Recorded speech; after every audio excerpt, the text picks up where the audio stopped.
ուղերձը միակն է, այստեղ գտնվողների կարծում եմ, դա դատապարտել Նիկոլ Փաշինյանի բռնաճնշումները հայ առաքելական եկեղեցու դեմ, այս բռնաճնշումները ոչ միայն հակաեկեղեցական են, այլ նաև հակաքրիստոնեական են, որովհետև արդեն իմ մոտ կասկածներ չի հարուցում այն, որ Նիկոլ Փաշինյանի այս գործողությունները պայմանավորված են Փաշազադեի հրահանգով, որովհետև հայ առաքելական եկեղեցին այս բռնաճնշումներից առաջ եկեղեցու առաջնորդ Գարեգին կաթողիկոսը Ժնևում հայտարարեց գերիների վերադարձի թեմայի մասին, բարձրաձայնեց այդ թեման, արցախցիների իրավունքների, Արցախ վերադառնալու իրավունքի մասին խոսեց ու սկսվեցին այս բռնաճնշումները, ու դրանից առաջ արդեն Փաշազադեն հրահանգ տվել էր, որ եկեղեցին պետք է կարգի հրավիրվի, մեղմ ասած, ու Նիկոլ Փաշինյանը լծված է այդ գործին, Նիկոլ Փաշինյանը ինչու եկեղեցու դեմ, որովհետև եկեղեցին մնացել է միակ ինստիտուտը համահայկական, որը բարձրաձայնում է արցախահայերի իրավունքների խնդիրը, Սփյուռքի հետ կապված նաև Հայոց ցեղասպանության միջազգային ճանաչման խնդրի հաջորդ իրավատերը, հետևաբար Թուրքիայից եւ Ադրբեջանից նման պահանջ պետք է դրված լինի, ու Նիկոլ Փաշինյանը շատ հիանալի կատարում է այդ պահանջը, ոտնահարելով օրենքը, ոտնահարելով սահմանադրությունը, հասել ենք այնպիսի մի իրավիճակի, որտեղ 30-ական թվականների ոճով, երբ բոլշևիկները փորձում էին կազմաքանդել, փակել, բանտարկել, սպանել ընդհանրապես եկեղեցին, իհարկե իրենց չհաջողվեց, որովհետև քաղաքականություն փոխվեց, հիմա Նիկոլ Փաշինյանը, ես կարծում եմ, գլխում է 36-37 թվականների այդ բռնաճնշումները, հակաաստվածային այդ շրջանի բռնաճնշումները, մնացել է միայն Նիկոլ Փաշինյանը երևի, ասենք, հատուկ ծառայություններին հրահանգի կաթողիկոսին այնտեղ խեղդամահ անեն կամ չգիտեմ, ձերբակալեն, եթե 37 թվի հետ ենք այլ համեմատականներ անում, որովհետև չի արել այնպիսի բան, որ չեն արել այնտեղ բոլշևիկները բանտարկելով սրբազաններին, հոգևորականներին։ Մենք պետք է հասկանանք, որ այստեղ Նիկոլ Փաշինյանը ընդհանրապես չի դրել եկեղեցու բարեփոխման, եկեղեցու մաքրման խնդիր, այլապես մենք չենք տեսնի իր կողքին հայտնի եպիսկոպոսներին, հատկապես Կճոյանին, որը ինքը իրենով մարմնացում է այն արատների, որի մասին խոսում է Նիկոլ Փաշինյանը, եկեղեցու եւ սրբազանների հետ կապված,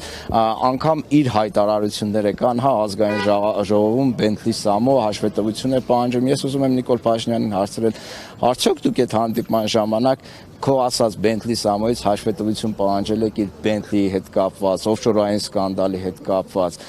Կճոյանով ես ուզում բարեփոխել հայ առաքելական եկեղեցին, այսինքն սա խեղ կատակություն է եւ Արշակ Սրբազանի ձերբակալությունը լրիվ 37 թվականի մատնության տրամաբանության շրջանակներում է, ինչ որ մեկը 7 տարի առաջ տեղի ունեցած դեպքի հետ կապված, ես իմիշ մատնություն է տալիս, 7 տարի հետո գալիս է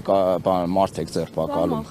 Ես հիշում եմ նախորդ տարի համահեղինակել էիք մի ֆիլմ, որտեղ ներկայացվում էր նաև մեր աղետների պատճառը, անմիաբանությունը, նաև անտարբերությունը կատարվողի հանդեպ, ինչու չստացվեց պատմության ընթացքը փոխել, եթե դասեր ունեինք ու այդ դասերից տեղյակ էին տարբեր շրջանակներ։ Գիտեք, այդ առումով շատ դժվար է ասել, նախ միաբանությունը ես կարծում եմ այդքան էլ տեղին չէ սպարակայում, որովհետև երբեք էլ միաբան չեն եղել, ոչ միտեղ միաբանություն առանձնապես չկա, բայց հասարակության մի ստվար հատված միավոր նույն Սարդարապետի ժամանակ միասնություն չի եղել, բայց գալիս է մի պահ, որ ազգի մեծամասնությունը առողջանում է եւ սկսում է դիմադրություն ցույց տալ, ու կարծում եմ, որ հիմա սահմանավորվում է այդ գործընթացը եւ Նիկոլ Փաշինյանը հենց դրանից է վախենում, որովհետեւ սա նման է հուսահատ քայլի Նիկոլ Փաշինյանի կողմից, որովհետև հասկանում է, որ այդ կոնսոլիդացիան միավորում կոչված ազգի մեծ մասի շատ շուտով տեղի է ունենալու։ Հետևաբար միակ տարբերակը, ինչը յուրահատուկ է բոլոր բռնապետներին, բանտերը լցնել այնպիսի մարդկանցով, որոնք կոշտ հակադրվում են իր բռնապետական ռեժիմին։ Այստեղ նաև զարմանալի է, մի քիչ շեղվեմ հարցից,